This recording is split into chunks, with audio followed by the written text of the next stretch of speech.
Vinsanity, that's Vinsanity. Just to prove, number 15, Vince Carter, this was Vince's shoe. The first Vinsanity shoe was the top selling shoe Puma ever had. If I was fortunate enough to make it to the NBA, I said I want to be in a dunk contest because I watched it, I studied it, I recorded all of the dunk contests, and I would just look at it and just try to figure out the whys of each dunk. Why is this guy doing this? What is he trying to accomplish? What is he looking to show the judges, fans, so on and so forth? That's how I looked at it. That's where I was. When fans were like, ooh, I was like, ooh, that was nice, but why did he do it? I didn't want to do it because I knew, I mean, this is my teammate. Like, I see him every day and what he's capable of.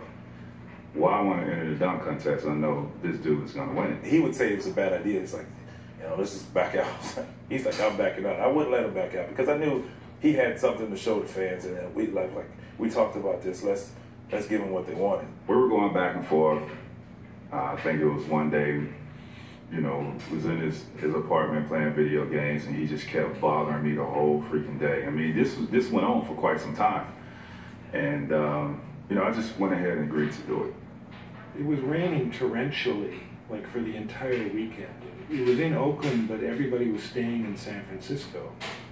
So you basically spent the day going back and forth across the Bay Bridge. Our car that we were supposed to have, missing. Nowhere to be found to take us over to the arena. So we're walking up and down the street, whatever, trying to find our driver. Cannot find this guy. So we ended up getting a sedan.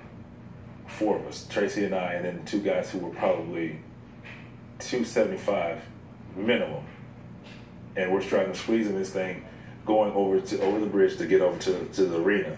I'm over here, I'm panicking, freaking out. And T-Mac really didn't want to do the dunk contest anyway, so this is like playing in his hand, like, yep, see, we might as well just don't do it. I was like, nah, we're doing this.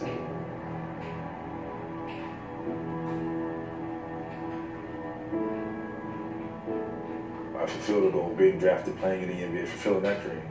This was part 2 of that ultimate goal and dream, as being in the dunk contest. As more people would file in and you can just feel the buzz, my adrenaline and excitement just began to grow, and I was just out of control. Throughout the layup line, I was just trying things, and I got caught up in the moment where some of the dunks that I was doing or going to do, I was kind of doing them in there, so I was like, it's not worth it now. Scrap it, we'll just figure it out from there. And the rest is history. This crowd wants to see Vince Carter would told Kenny Smith that he has 4 dunks that no one has ever seen. Hey, there's guys moving back on the sideline, NBA players, when he's coming. I don't understand this. This guy is making everybody move back, and he's going to take off on the free throw line at the beginning now. I'll just lose it right here. I lose it right now, Danny. All right, here is Vince Carter with his first shot. Let's go home. Let's go home, ladies and gentlemen. Let's go home. Let's go home. Let's go home. This building just exploded.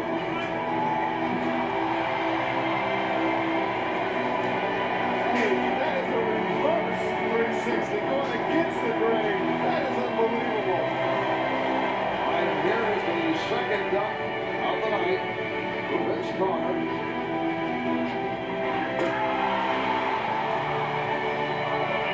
And Vince adding to the repertoire. They're in awe of what they're seeing.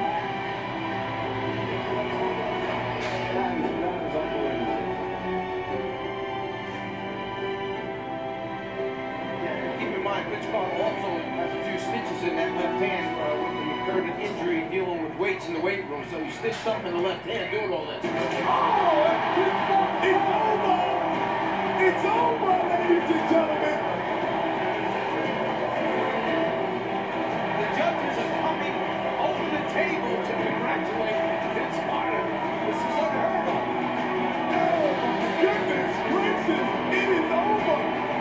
Did I call it Danny or what? Hey, Tracy McGrady, he doesn't even know what to do. He's walking away.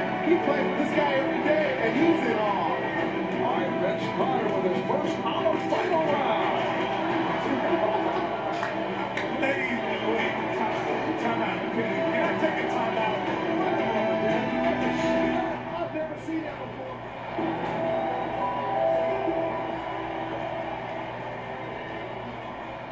was one of the perfect dunk contest performances. I think that just put him to a whole other level. Everyone was just pounding on their chest, like, yeah, that's us. You know, that's us.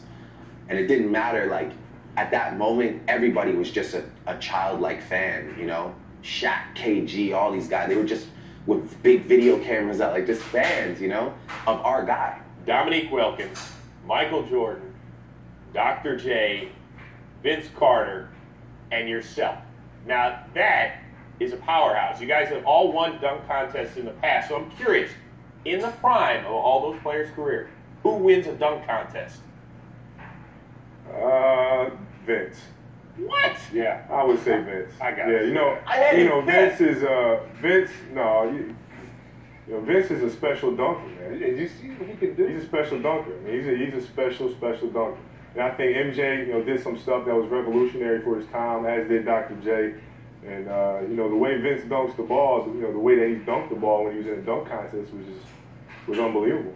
When he got back to Toronto, it was like a coming out party, right? Like there were, everyone became a Raptors fan like overnight. It's a similar thing to hip hop. You know what I mean? Like kids wanted to be a part of hip hop, but it's dope when you can see somebody from your city that's actually in with all the people that you love. So imagine now you're seeing Vince and like people are just bowing down to Vince across the whole thing. That's when you're wearing your jersey and you're like, word, like Raptors, that's who we are. Things started changing and you see the vibe in the city and the energy starting to build up. Every channel, every billboard, every school or whatever, it was about the Raptors, but he was the lead singer, so he got to shine.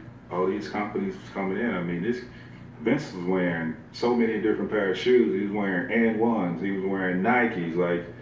I'm like, damn, brother. I mean, choose one.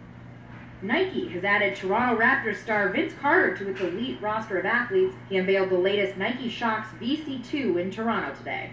I want people to feel comfortable and to feel like it's theirs when they put it on. And I think they're going to get that when you put these shoes on. I always had myself a pair of Nike Shox.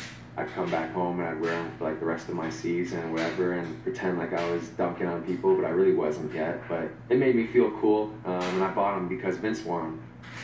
In the early 2000s, I was at Toronto's first sneaker summit. There were literally a handful of people down with sneakers. There were no lineups, like there was nothing. Jordans would literally sit on shelves, 50, 70% off, no problem. It wasn't until Vince that it really started.